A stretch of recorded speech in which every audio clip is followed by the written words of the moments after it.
Hello everyone, my name's Frances Brill and I'm from NFER's Centre for Assessment. Thank you very much for joining us today for this NFER Bite into Writing webinar. And as some of you will know already, this is the second in the series of Bite into Writing webinars. A few months ago in March, we hosted the first webinar, which was focused on teaching and assessing Year 6 writing in 2021. So welcome back for those who joined us for that first event back in March. And for those who are joining us for the first time today, we'd like to welcome you very warmly to the NFER. In a moment, I'm going to introduce you to the theme of the webinar and to our panelists. But before I do that, just a word about the functionality and format for today's session, because we want to help everyone to get the most they can out of the session. In terms of format, we've got a 40-minute presentation for you, followed by an opportunity to ask questions, which will take us to the close of the event. With functionality, if you have any technical issues, please send a message via the chat panel on your screen. When you're in the chat panel, please choose the option labelled Host. You're warmly invited to ask questions at any point, and if you'd like to, again, please use the chat panel for this. At any stage, to do this, just type in your question and send it to the option labelled Host, which should be visible to you on the chat panel. Your question will be picked up by my NFER colleague Ashley, who will collate the questions for the session after the presentation. We'll do our very best to discuss as many questions as possible in the time available. But if you ask a question and it isn't covered, please don't worry, because we will respond to you as soon as possible after today's event. And finally, just a reminder that NFER will be recording the whole webinar event today, and this will be made available afterwards to you for your reference. Okay, so the theme of today's webinar is Building a Picture, a Guide to Assessing Writing in Year 6. And for this, I'm very pleased to say that we are again joined by Margaret Fennell and Jo Shackleton. Margaret and Jo are the authors of Bite into Writing, which is NFER's new 3-book writing resource for Year 6. And in this second webinar, they're going to be focusing on the practice of making writing assessment judgments. They'll be talking through that process in the context of pupils' work, using some of the material that they've developed for the annotated pupil exemplars in Bite into Writing Book 2. Over the past few months, I've been working very closely with Margaret and Jo as they've been developing the Bite into Writing materials. So before I hand over to them, I'm going to tell you a little bit about the authors themselves.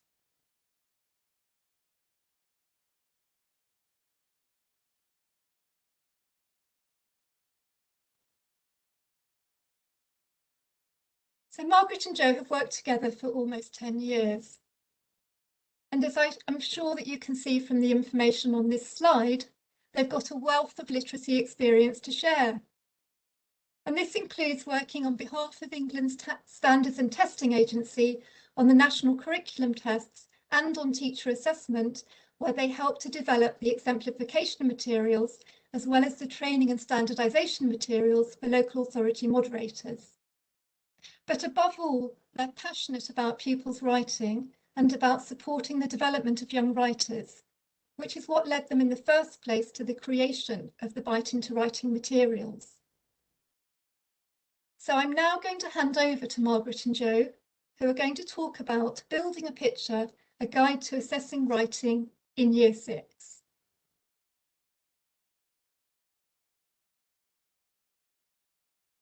Thank you, Frances. So, of course, statutory teacher assessment has been cancelled for the second year running now, but we do know that many schools are still making assessment judgments this year. And they're doing that to inform teaching and learning and to report to their parents and, of course, to support secondary transition.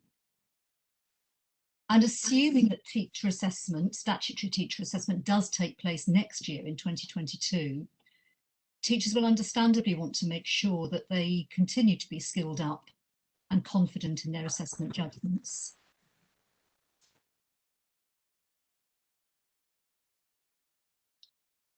So the first thing to say is that when you come to make your teacher assessment judgments at the end of the key stage, you'll be basing them on a wide range of your pupils' writing. And it's really important to emphasise this right at the start.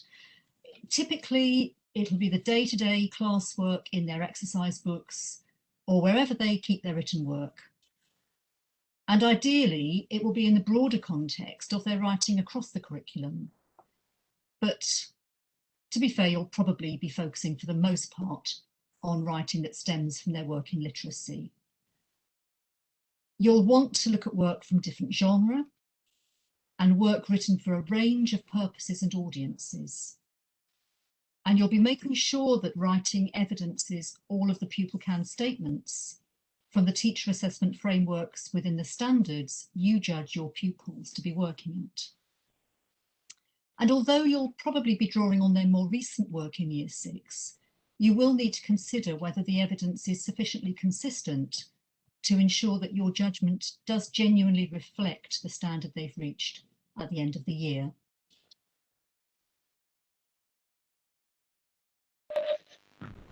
So in each writing to writing book, there are 3 sets of writing exemplars, and on the screen you can see what a typical set might look like. And the approach we take with each set of exemplars is to include typically 3 or 4 pieces of writing from a Year 6 pupil. And we then annotate this to show the features that demonstrate evidence of the pupil can statements. We also, as you might see on the left there, we provide an overall commentary which explains how these pieces could contribute to a teacher assessment judgment at one of the national standards, as well as some suggested next steps for the pupil. And as I said, you can see there's an example there on the left-hand side of the slide. You'll notice that we use what we refer to as a hybrid approach. And what this means is that the first part of the work is in the pupil's own handwriting, which obviously enables you to make something of a judgment about the pupil's handwriting against the pupil can statements. And then the remainder of the piece of writing we transcribed. And this is partly due to ensuring capacity on each page of writing to writing, and also to help teachers have a clear piece of work which they can access easily. So it's important to emphasise that we show how the writing could contribute to an overall judgment, and that word contribute is very important because we're not validating teacher assessment judgment for these pupils, and we know that any judgment would need to be based on a wider range of evidence than we can fit into the writing to writing exemplar sets. But what we are doing is we are building a cumulative picture of what these pupils can do. And of course, that means we have to start with individual pieces of writing. So for the purpose of this webinar, we've chosen writing from 2 different sets of exemplars.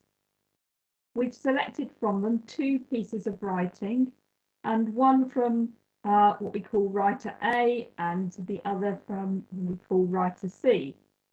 And we thought it would be interesting to look at writing from these 2 pupils because their work contributes to a judgment of working at the expected standard, although both of these pupils showed some evidence of working at greater depth. We're going to talk through the way the writing demonstrates evidence of the pupil can statements because this helped us identify the features of the writing that we wanted to include in the annotation and overall commentaries within the writing to writing books. So the pupil's writing stems from their reading of the non-fiction text Everest, The Remarkable Story of Edmund Hillary and Tenzing Norgay. And it's a beautifully illustrated book which charts the first successful attempt and the first successful ascent, in fact, of Mount Everest in 1953. And this is the quality text that features in Writing to Writing Book 2 and front cover here on your screens. Okay, so the first piece we're going to look at is from writer A, and the exemplified pieces from this pupil, actually you saw them on that previous slide that Margaret showed. They're all relatively formal pieces of writing that are very effectively adapted to suit their audience and purpose. And indeed, we did see that the ability to establish and generally maintain a formal register was really a particular strength in this set of writing, especially in terms of capturing a voice appropriate to the period. And it was really good to see that this pupil had been given meaningful opportunities to demonstrate the skills required for greater depth. But there were some inconsistencies in some aspects of the writing and some errors that suggest that maybe prior learning may not have been entirely secured. So whilst all of the pieces demonstrate elements of the pupil can statements for greater depth, the cumulative picture is one of a pupil working at the expected standard, albeit with the potential to achieve the higher standard. So let's have a look now at one of these pieces. It's a formal letter and it's nominating Edmund Hillary and Tenzing Norgay for a bravery award. So here it is. You can see, as Margaret said, that the first part is in the pupil's handwriting with the remainder transcribed. It's quite small on the screen, so perhaps I'll just read it aloud before we start to look at it in more detail. So it's addressed to the George Medal Committee at the Houses of Parliament, and it's Dear Sirs, Madams. I am writing to express to you in my strongest opinion that I believe Edmund Hillary and Tenzing Norgay should be considered for the award of the George Medal. As I am sure you will have heard, these two gentlemen have recently had their names etched in the history books as the first two mountaineers to reach the summit of Everest. This British expedition was led by Colonel John Hunt. As you can imagine, these brave men were faced with conditions that were beyond anything an average person would ever face. Not only did they face adverse weather conditions and problems with equipment, they were also staring at death every second of their life-threatening climb. This included squeezing themselves into a crack between rock and ice to scale a vertical rock face of 40 foot. In the early stages of their expedition, their incredible bond was strengthened after Hillary almost died crossing a crevasse, but Norgay's swift reactions saved his life. In conclusion, I believe with no doubt that Tenzing Norgay and Edmund Hillary to be most worthy of a George Medal. Their bravery and recognition worldwide should not go unrewarded. I hope you give my nomination much consideration. Yours faithfully. So, it's clear that the intended reader or the recipient of the letter, the audience, is the George Medal Committee, and the purpose is to nominate Edmund Hillary and Tenzing Norgay for the award of the George Medal. And we can agree, can't we, that in terms of both purpose and audience, the letter is highly effective. It presents a convincing argument. It's not overlong, but it makes its case succinctly. The tone is formal and polite, as one would expect. So let's just have a look at some of the features of the writing that contribute to its effectiveness. And let's consider them alongside the pupil can statements from the framework.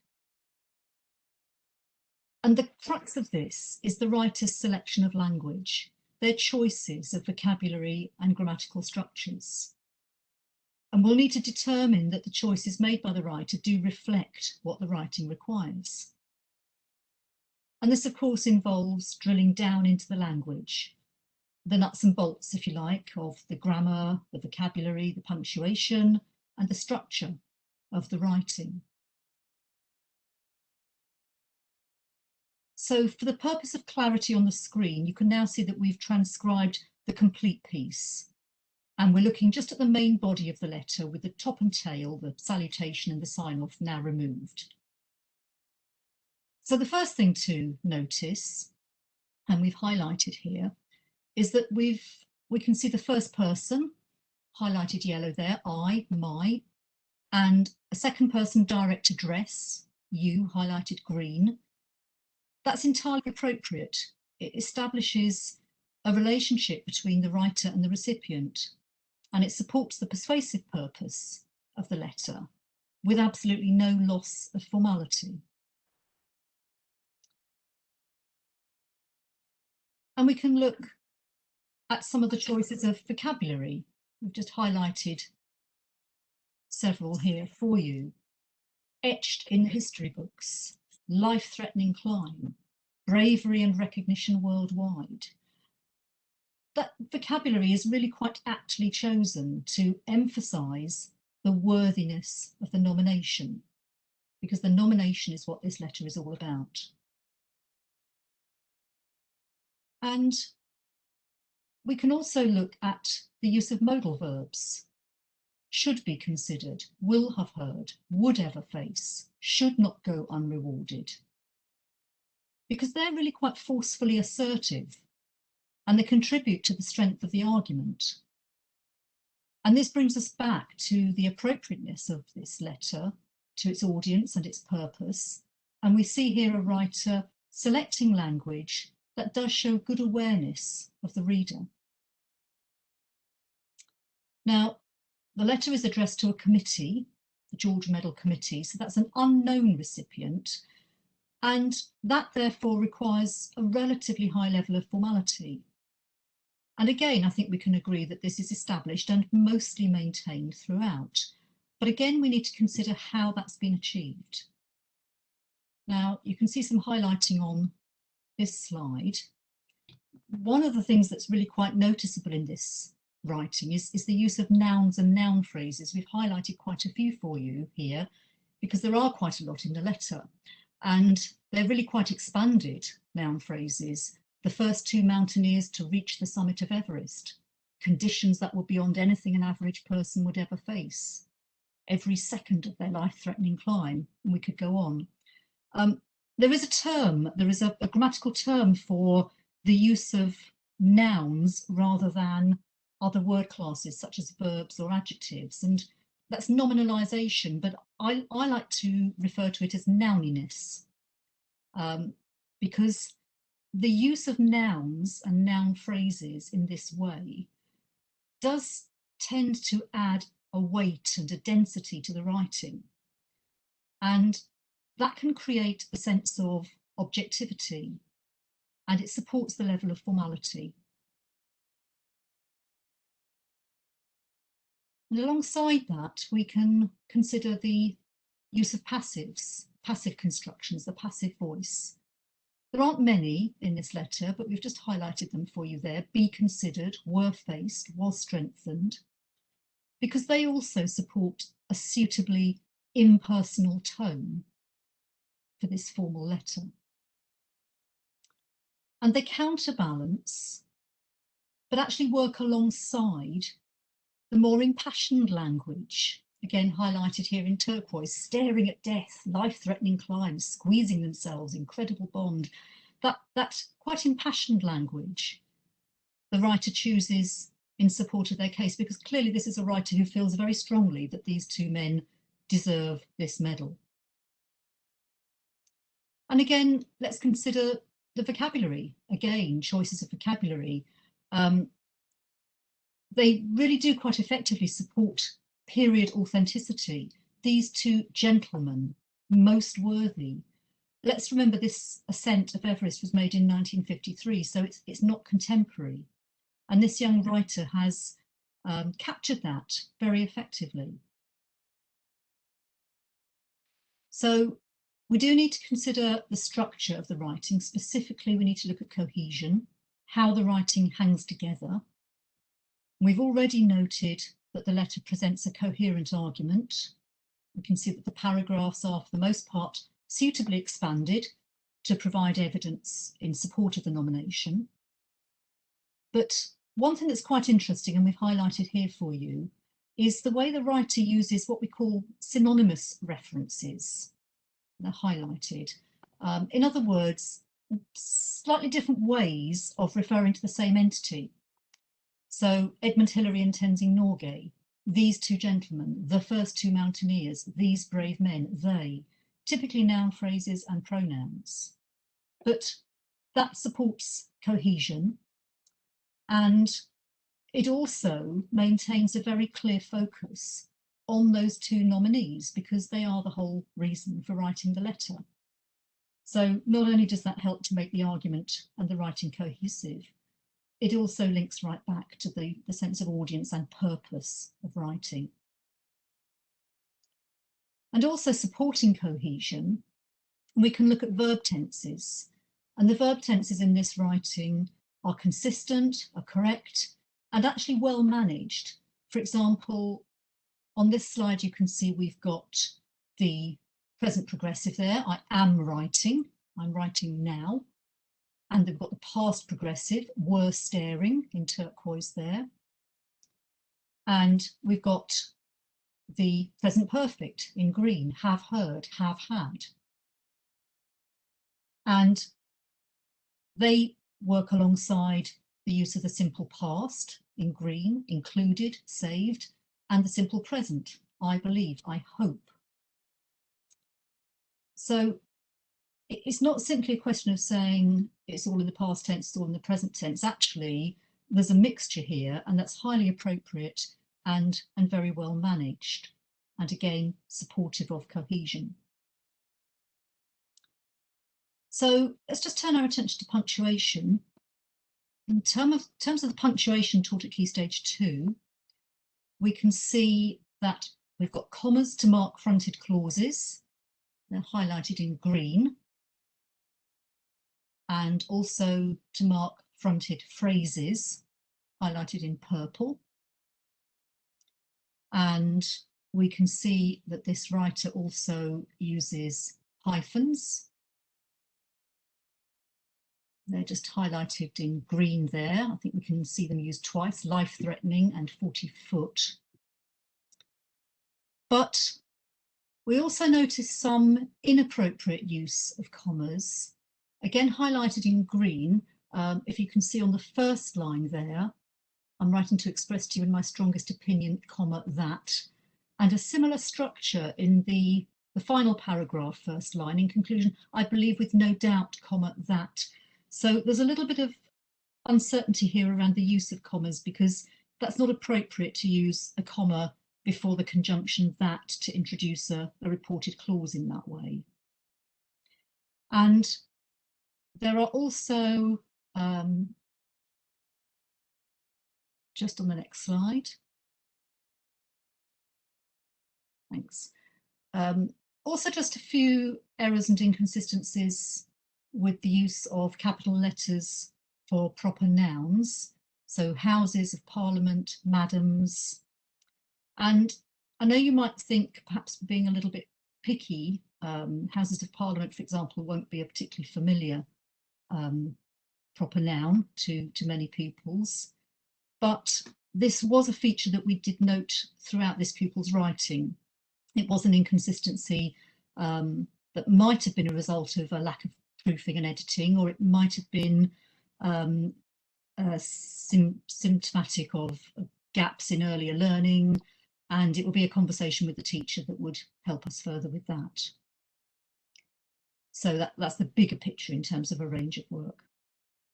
And while we're looking at this slide, of course, we can see that the handwriting, whoops, can we just pop back to it? That's it, thank you. We can see that the handwriting is joined and legible.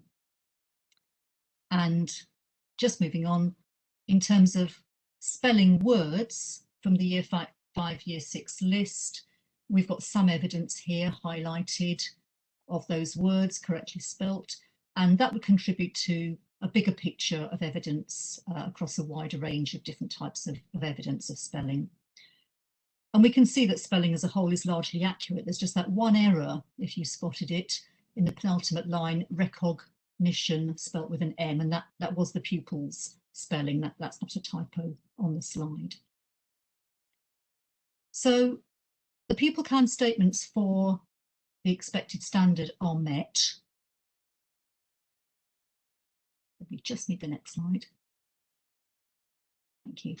Of course, we should point out that since this is a non-fiction piece, we would need to look elsewhere for evidence of describing settings, characters, atmosphere in narratives and integration of dialogue.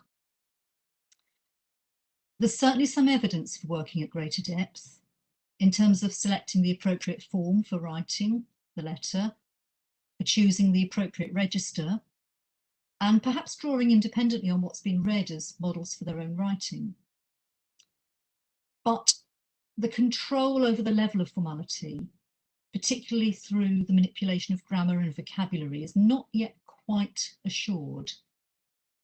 So you can see highlighted there a little bit of repetition in terms of structures and the choice of the conjunction, as I'm sure, as you can imagine, a little bit of perhaps unintentional repetition of vocabulary, faced, face, face, conditions, conditions. And perhaps the grammar there is not always consciously controlled. The section highlighted grey, I believe with no doubt that Tenzing Norgay and Edmund Hillary to be most worthy of a George Medal, not quite assured and controlled in achieving really what the writer's trying to say there.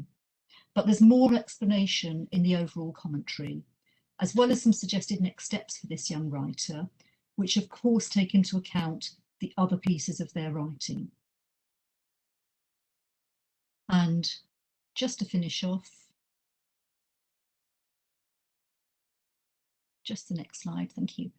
So you can just see here the annotated piece we've just been discussing on the right-hand side there, the piece of writing and the annotation in boxes. And also on the left-hand side, the overall commentary for this pupil's writing, and obviously more than this single piece that we've just been exploring, which is where we must return full circle to where we started and just remind ourselves that we would need a wider evidence base to make a robust teacher assessment judgment.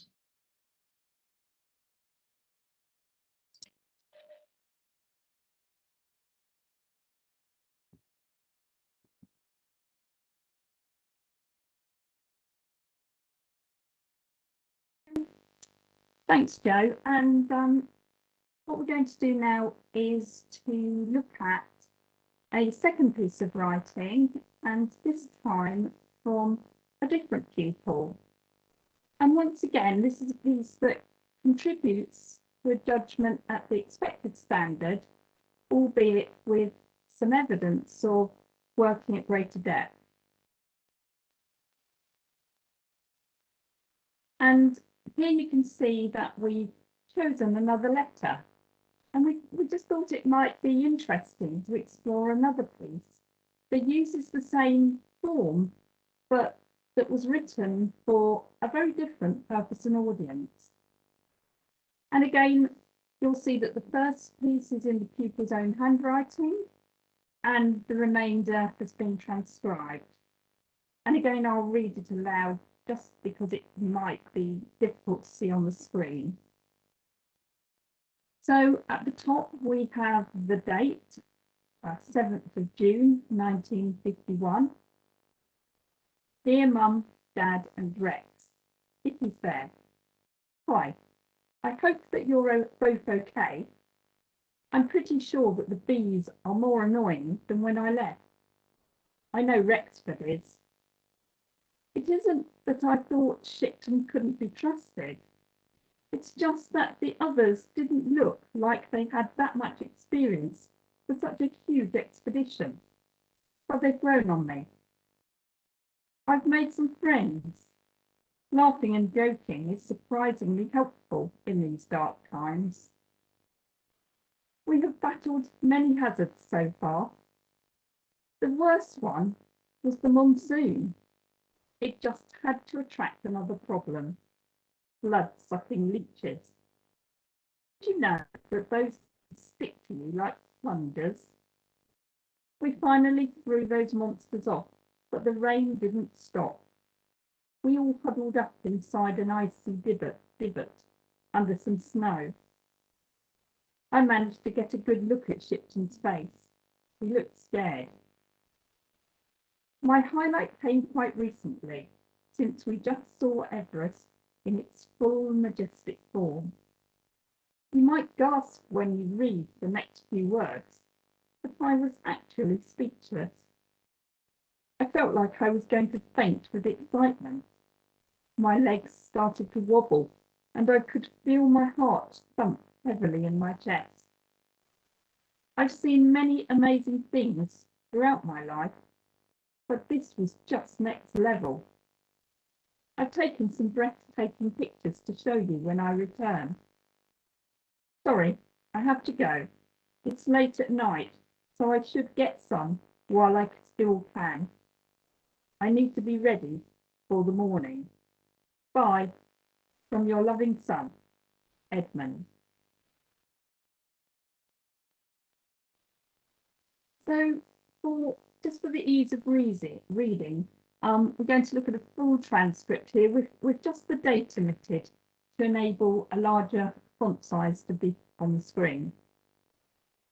And I think it's fair to say that the first thing you'll no doubt have noticed here is that in comparison to the George Medal letter, the writing in this letter is far more informal.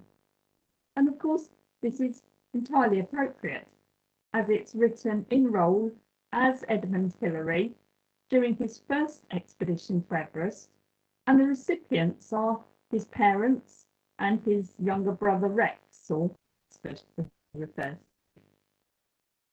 And as with the first letter, I'm sure you'll agree that the writing shows a good awareness of the intended audience, and that it effectively captures Hillary's great enthusiasm for adventure, and that alongside his growing sense of camaraderie with the other members of the team.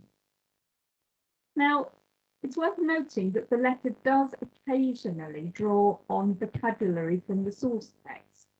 And the two examples picked out here are blood-sucking leeches and heart thumped in his chest, which both appear in the book.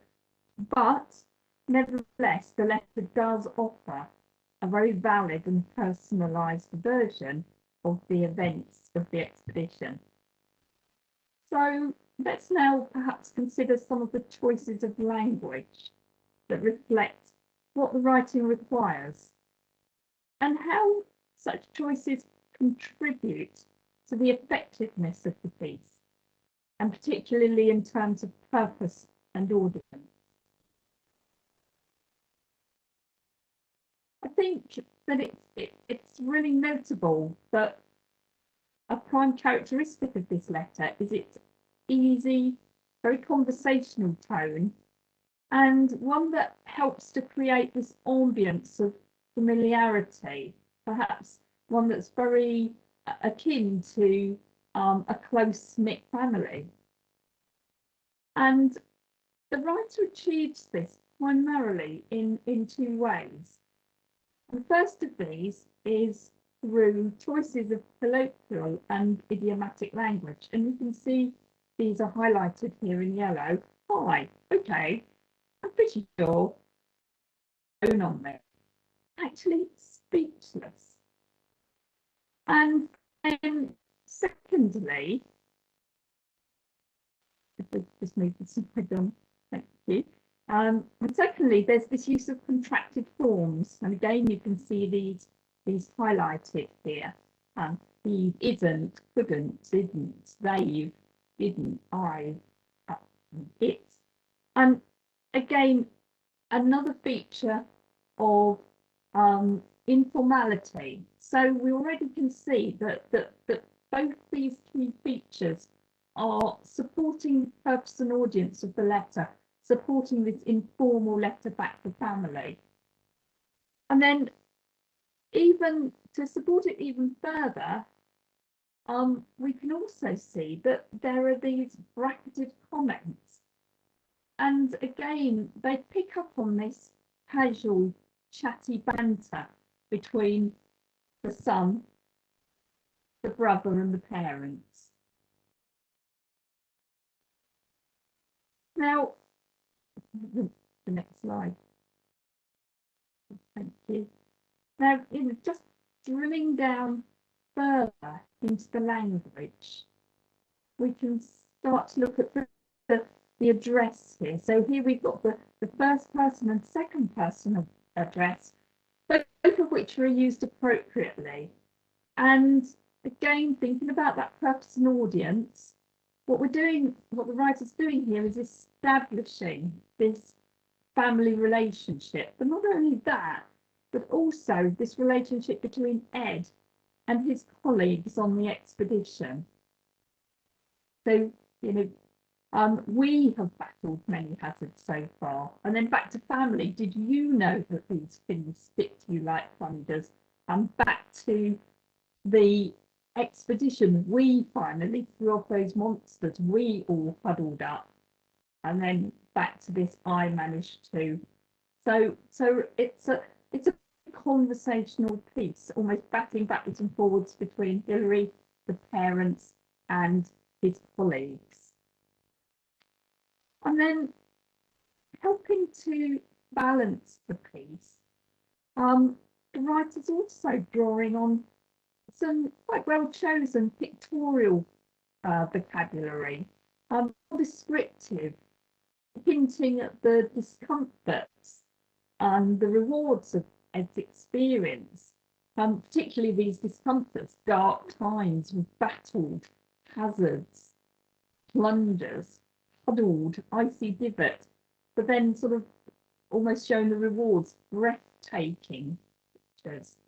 So as well as this, there's kind of familiar idiomatic language, the contracted forms. We're also building a picture of what it was like to participate in this expedition.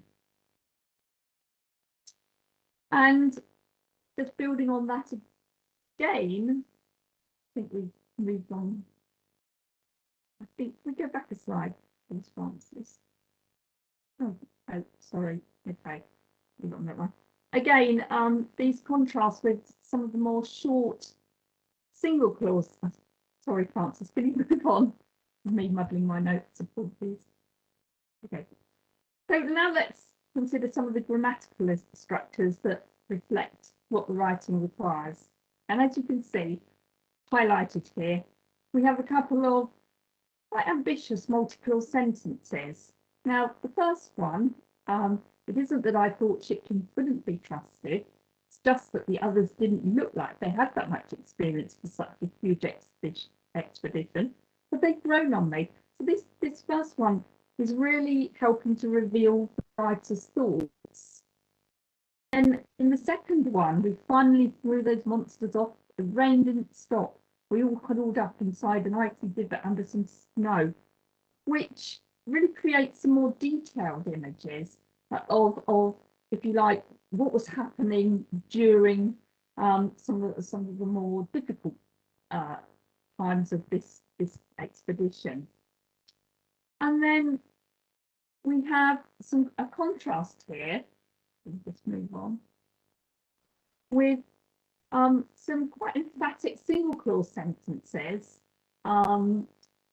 For example, he looked scared, and the sentence fragment, blood-sucking leeches, which also help to catch the reader's attention, and this interaction between these more extended sentences, these multiple sentences, these very short sentences and sentence fragments do support reader engagement. And again, this goes back very much back to the purpose and audience. And similarly, we just move to the next slide, we can see this parenthetical question, again helping to draw the reader in and emphasise the writer's discomfort at that point in time. So we move on, we can see that drilling down further into language, we can see here that verb tenses are used consistently and correctly, with appropriate shifts in tense conveyed through a range of verb forms to help establish timeframes. The simple present highlighted here just to convey the writer's current thoughts as they're writing the letter, and then the simple past, which determines the writer's former feelings, as well as the past events, thought. It didn't look like they had that much experience. It just had to attract. We finally threw those monsters off. We all huddled up. I managed to get a good look. He looked scared. So again, this range of verb forms. And then moving on, we can see that the present perfect conveys past events that still remain relevant at the time of writing. They have grown on me. I've made some friends. We have battled. I've seen. I've taken. So again, this use of the past, the present perfect, and then finally the use of the present and past progressive to signal these ongoing feelings are more annoying. I was going. And this helps to establish the time frames during and before the point of writing, and this in itself supports cohesion. And you can see here that this cohesion is further strengthened by pronoun referencing, which you can see here underlined, where the pairing of the noun phrases or the nouns and pronouns. We've underlined the noun phrases and then, or the nouns, and then highlighted the pronouns in yellow. So mum, dad, and Rex, you are. The others, they have, and these, and we have battled many hazards. He looks scared. Everest in its full majestic form. This was just the next level. And then, as well as the use of the nouns and pronoun pairing, we have the use of, in blue, you can see the use of demonstrative determiners, which reference the dark times and the blood-sucking leeches. These dark times, those things, those monsters. And again, you know, this pronoun use all supports the cohesion of the piece and just helps it to hang together and allows the writer to reference backwards and forwards without repetition. So if we move on, we can also see here, start to have a look at the punctuation, the range of punctuation taught at key stage 2. And it's just important to remember that we don't want to be doing a feature spotting exercise here. We want to make sure that the punctuation is used correctly and that it's giving clarity to the grammatical structures that it supports. And given the range of punctuation used in this piece, we might now start to perhaps consider the extent to which it enhances meaning and avoids ambiguity, which you know is the greater depth statement for punctuation. Now, interestingly, you might note here that the use of commas is minimal, but where they are used, they do support clarity. For example, after the informal greeting, hi, and then to separate the brief apology, sorry, from the reason for it, I have to go. And in 2 of the multiple sentences, you'll note that a semicolon is used to mark the boundary between independent but related clauses. And you might question this, given this is an informal piece of writing, but just have to remember that actually this was supposedly written in 1953, and so we would consider this use of semicolons appropriate for the period, and actually they also do support a sort of conversational succinctness. You know, it isn't that I thought Shipman couldn't be trusted, it's just that the others didn't look like they had that much experience.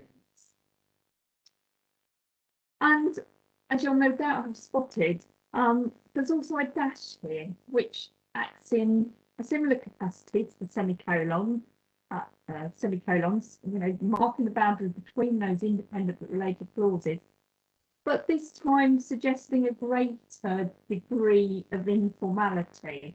I've made some friends, laughing and joking is surprisingly helpful. And then just moving on, we can also see here that highlighted in yellow, we have brackets to indicate parentheses, and these very neatly frame the incidental comments and the question. And as we touched on earlier, you might also say, well, there's a hyphen in blood-sucking leeches, but of course that was drawn from the source text, so we haven't highlighted because it's not entirely independent. Now, there are a couple of errors in the use of capital letters.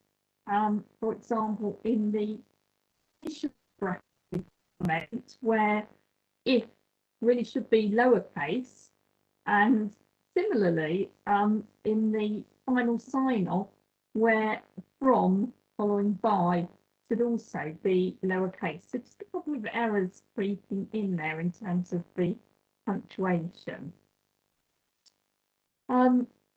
We move on to the next slide. You'll see that the handwriting is joined and legible, and that spelling is almost always correct. Now, there are no words from the Year 5, Year 6 spelling list in this particular piece, but there are several examples across the other exemplars of this pupil's writing. So we can establish, I think, that as in the formal letter, the piece very much contributes to a judgment of the expected standard, even though there is some evidence of greater depth.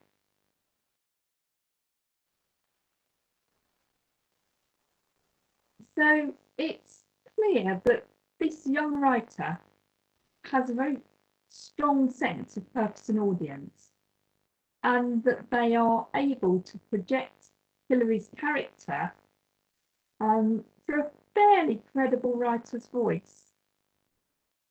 And some elements of greater depth are apparent. For example, this writer is beginning to select the appropriate form and draw independently on what they have read as models for their own writing. But although there is that appropriate level of formality, and it's well established, and we know that the letter is highly engaging, there are just times when it's not wholly convincing in its portrayal of Hilary. So, for example, the reference to feeling he was going to faint with excitement and his legs starting to wobble is kind of more suggestive of a rather young, inexperienced climber than the very skilled professional mountaineer that Hilary would have been by this point in time. And I think this just demonstrates that this pupil has a very good grasp of purpose and audience, but perhaps the the overall piece is not quite as assured and doesn't quite have that conscious control that one might expect for a pupil who's writing at greater depth. So if we just move on, as you can see here, the annotated piece we've been discussing alongside the overall commentary for this pupil's writing can be seen here, and as you'll see on the left-hand page, we have suggested some next steps which should help to support this young writer's progress. But of course, as Jo said earlier, it's here that we have to return full circle to where we started. And we just must remind ourselves that any robust teacher assessment judgments must always be based on a broad range of evidence.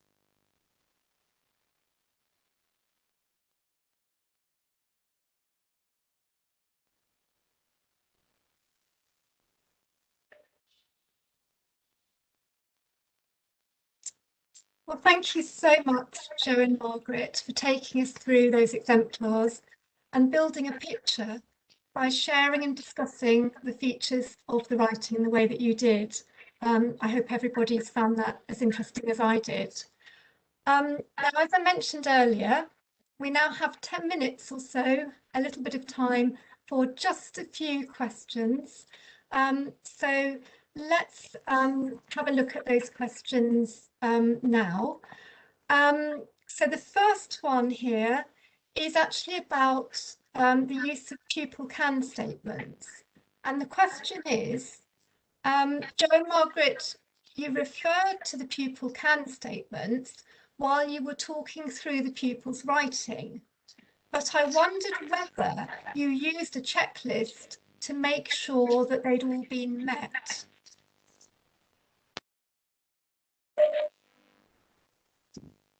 Shall I take that one, Francis? That sounds good, Jo, thank you. Yeah, interesting. I certainly know from observing moderation meetings that teachers often do, and moderators often do, use a tick list to check that they've seen evidence of all the pupil can statements. And of course, there are those examples in the national exemplification, albeit with a rider that there's no expectation for teachers to use them or anything similar. And there is a real risk, isn't there, that an approach like that can lead to feature spotting, modal verbs tick, passive voice tick, without any real sense of how the writing is effective in terms of its audience and purpose. So no simple answer. We didn't use a checklist as such, but we do know the pupil can statements very well, and we certainly did have them to hand while we were exploring the pupil's writing. And I hope you could hear the way we were referring to them in our language and using the language of the pupil can statements. So I'd say we were using them in a holistic rather than an atomistic way, and with a constant focus at all times on the appropriateness and effectiveness of the writing in terms of its reader or audience and its purpose. Does that answer? Yeah, thank you very much, Jo. That's really, really helpful.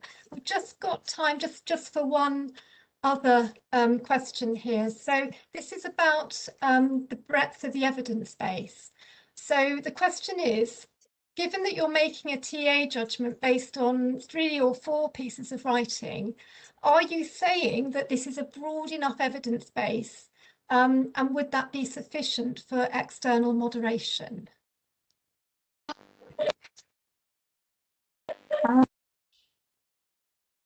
Margaret, would you like to? Yes, that one? I take this question, Francis. Thank you. Yes, please. Yeah, absolutely. Well, it's a good question, but I think, as you know, TA judgments really must be made on a broad base of evidence, a broad range of evidence. So it's unlikely that 3 or even actually 4 pieces of writing would really be sufficient to demonstrate how a writing consistently meets the framework statements for a particular standard. And certainly an external moderator, as well as you as a teacher, would need to be satisfied that there was sufficient evidence to validate any teacher assessment judgment. And now, in Biting to Writing, one of the reasons we show how a pupil's writing could contribute to a judgment at a particular standard is obviously we have limited capacity within the book.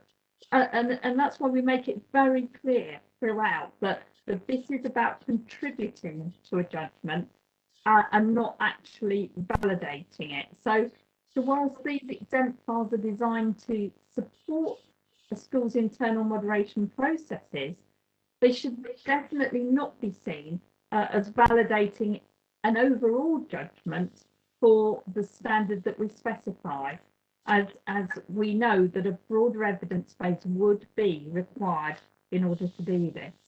So hopefully that answers the question. Thank you so much, Margaret. That is extremely helpful. Well, sadly, that's the last question we're going to have time for in this actual session, because we are overrunning a little bit, and I apologise for that. So our time is unfortunately drawing to a close. But please don't worry, if you have a question that hasn't been answered, we would encourage you, if you'd like to email the NFER classroom team. You'll find us at the email address on this slide. There's also obviously many other ways, as you can see there on the slide, of messaging us and contacting us. So please do send in your question and we will respond to you after this session. And you can also see on this screen different ways of accessing updates about the Biting to Writing materials if you're interested in that.